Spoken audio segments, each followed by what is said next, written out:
그리고 타월 같은 경우에는 2장을 준비하셔가지고 사용하시는 게 좋고요. 면봉 사용하는 거는 실질적으로 아이들한테 그렇게 코를 파거나 귀를 이렇게 면봉을 사용해서 많이 파낼 필요는 없으세요. 아이들이 이제 코딱지가 만들어지는 게 이제 그 습기가 만약에 날아가가지고 이제 딱딱해져서 그렇게 되는데, 그럴 경우는 면봉에다가 물을 조금 묻히거나 아니면 알코올 같은 걸 약간 묻혀가지고 이렇게 발라주면 그 수분이 좀 저기 돼서 이게 자동으로 빠지게 되기 때문에 그 사용하시면 되고, 면봉 같은 경우는 실제로 나무로 되어 있는 것도 있고 플라스틱으로 되어 있는 것도 있고 여러 가지가 있는데, 아주 신생할 때는 그게 종이나 이렇게 좀 딱딱한 종이로 되어 있는 게 훨씬 더 안전하긴 합니다. 왜냐하면 나무나 이런 거 잘못해서 부러지게 되면 약간 뾰족한 부분들이 아이를 상처를 줄 수 있기 때문에 그런 부분도 여러분들이 조금 주의를 해주시면 좋고요.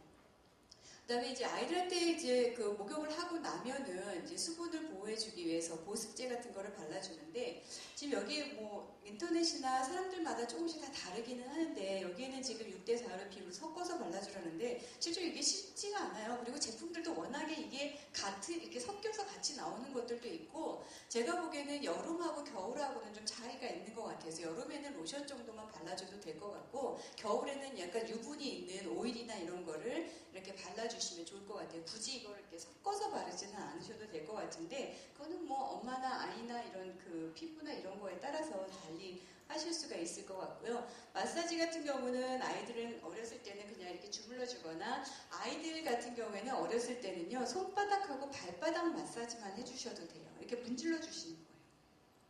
왜냐면 발바닥이나 손바닥에는요 아이들의 장기를 자극할 수 있는 혈자리들이 다 있거든요. 그래서 우리가 혈자리를 잡지 않아도 아이들한테는 발바닥이나 손바닥을 열심히 문질러주면 아이가 소화도 작용이 되고 혈액순환도 잘 되고, 그리고 특히 엄마들이, 여러분들이 나중에 아이가 태어나면은요 이제 특히 모유 먹일 때는 이제 손이 하나가 남잖아요. 분유 먹을 때 자꾸 먹여야 돼서. 그런데 실제로 모유를 저는 이제 캐나다에 살다가 왔는데, 캐나다에서는 이렇게 산모들한테 모유 먹이는 교육을 어떻게 시켜주냐면요, 옷을 벗고 먹이게 해요. 위에 상체를 벗고, 그러니까 아이는 기저귀만 차게 하고 아이도 다 벗기게 하고 엄마도 다 벗어서 실질적으로 엄마하고 아기가 피부가 낫게 해요. 실제로 모유를 먹인다고 피부 접촉이 되는 건 아니에요. 옷을 서로 입고 있기 때문에 그 피부 접촉이 되는 게 아니라서, 실질적으로는 그게 가능하다면, 집에서 사람들이 없고 내가 충분히 그게 가능하다 그러면 여러분들도 이렇게 상체를 벗고 아이한테 모유를 먹이는 거 되게 좋은 방법이기도 하고요. 그래야지만 아이가 엄마의 살을 만지면서 잡고 이렇게 할 수가 있고요.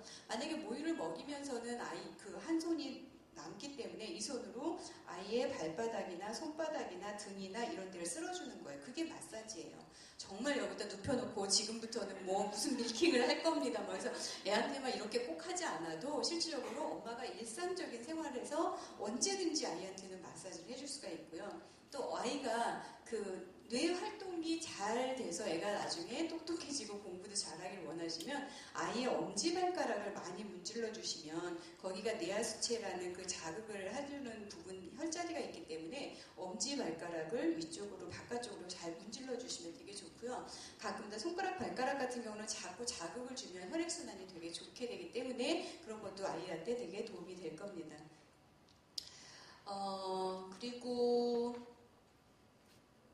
그리고 또 하나 중요한 게, 아이가 목욕을 다 시키고 나면 이제 아이가 되게 지쳐요. 그리고 아까 5분이나 10분 내로 짧게 끝내라고 하는 게 뭐냐면, 실제로 아이가 목욕을 하면 되게 지쳐요.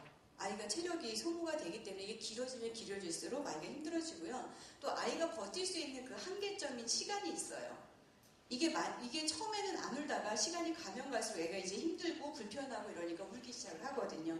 그래서 시간을 그렇게 길지 않게 두는 부분들이 있습니다. 그리고 목욕이 끝나고 나면 애들이 이제 갈증이 생기게 돼요. 우리도 이제 수영을 하거나 목욕 샤워하고 나면은 되게 갈증이 생기듯이, 그래서 실질적으로 아이들이 만약에 수유를 할 시간이 되게 되면 모유를 먹이지만, 실제로 지금 먹을 시간이 안 됐는데 꼭 먹일 필요는 없고, 이럴 때는 보리차라든가 아기 음료 같은 거를 줘서 수분을 보충을 해주시는 게 훨씬 더 좋다라는 거고요. 그리고 만약에 아토피가 있는 아이라면 실제로 목욕을 많이 시켜요, 안 시켜요?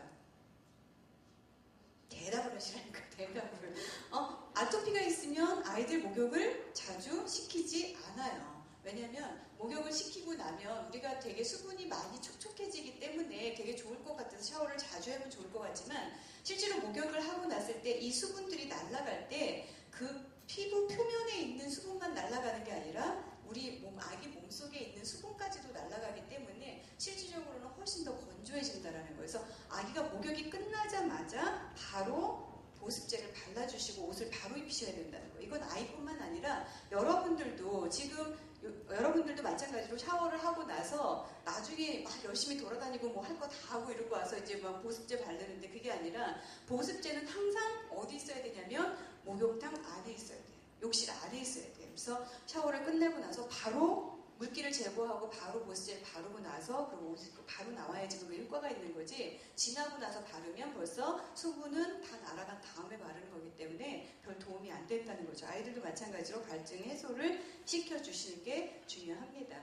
그리고 이제 아이들이 이제 또 가장 중요한 게 여러분들 걱정되는 게 이 배꼽 때문에 문제가 돼요. 또 아이들이 이제 탯줄을 자르고 나면 배꼽이 떨어지기 전에 그러니까 2주 전까지는 부분 목욕을 시켜주는데 그 부분 목욕을 시켜줬을 때도 마찬가지로 소독은 항상 해주셔야 됩니다.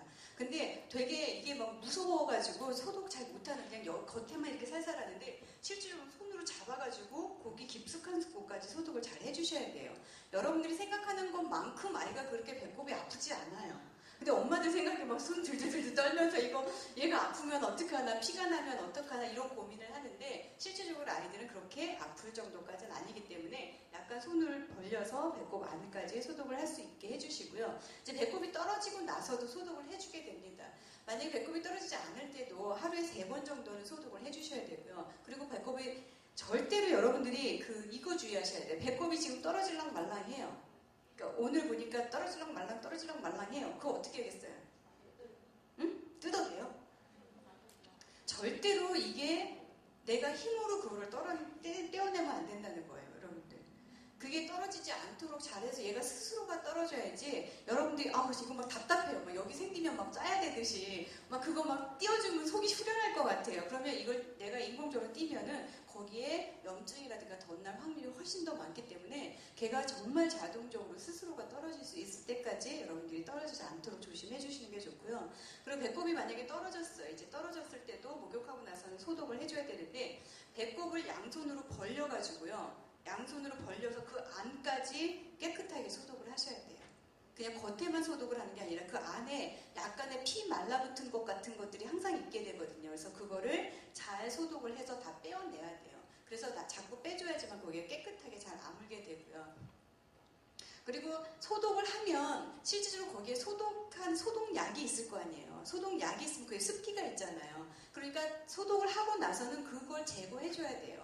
그래서 자동적으로 마르게 옷을 한다든가 아니면 솜 같은 거로 아니면 거즈 같은 거로 그 소독을 그 습기까지도 제거해 주신 다음에 기저귀를 채우거나 아니면 옷을 입혀야 됩니다.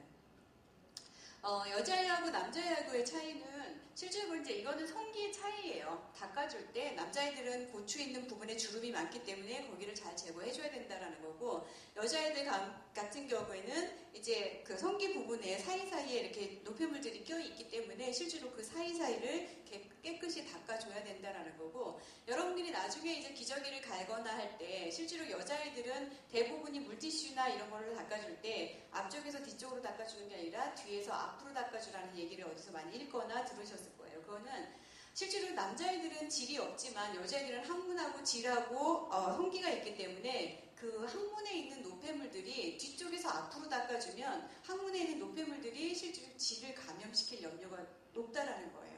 그렇기 때문에 여자애들 같은 경우는 물티슈나 이런 거 사용할 때 반드시 앞에서 뒤쪽으로 항문 쪽으로 닦아주라는 게 그 질의 감염을 막기 위해서입니다.